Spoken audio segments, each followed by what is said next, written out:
Weight loss recipe challenge day 6 मध्ये आज आपण बनवणार आहोत मूग दाल चिला। हा एक हाय प्रोटीन आणि चटपटीत चिला आहे। यासाठी आपण मूग डाळ 4-5 तासांसाठी भिजवून घ्यायची, मग त्यातलं पाणी काढून घ्यायचंय आणि मिक्सरच्या भांड्यामध्ये ही मूग डाळ काढून त्यामध्ये घालायचे मिरची, आलं, जिरं आणि मीठ।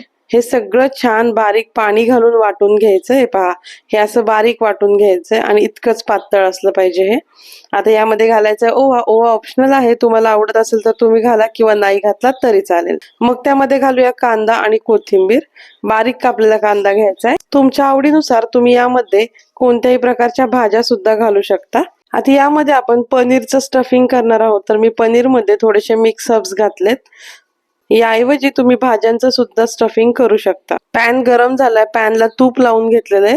त्यावरती आपलं चिलाचं बॅटर पसरवून घ्यायचंय आणि दोन्ही बाजूने छान भाजून घ्यायचंय। आता पुदिन्याची चटणी असेल तर ती पुदिन्याची चटणी लावायची आहे मधोमध। त्यावरती हे स्टफिंग घालायचंय पनीरचं। आणि माझ्याकडे थोडीशी छोलेची भाजी होती केलेली, त्यातली ग्रेव्ही मी साईडला काढली आणि फक्त छोलेच घेतलेले आहेत। असं तुम्ही कोणत्याही प्रकारचं स्टफिंग यामध्ये भरू शकता। पुदिन्याची चटणी असेल ना तर कोणताही चिला खूप छान लागतो। पुदिन्याच्या चटपटीत चटणीमुळे आपल्या जिभेची चव राखली जाते आणि आपला डाएट अगदी सोपा होऊन जातो।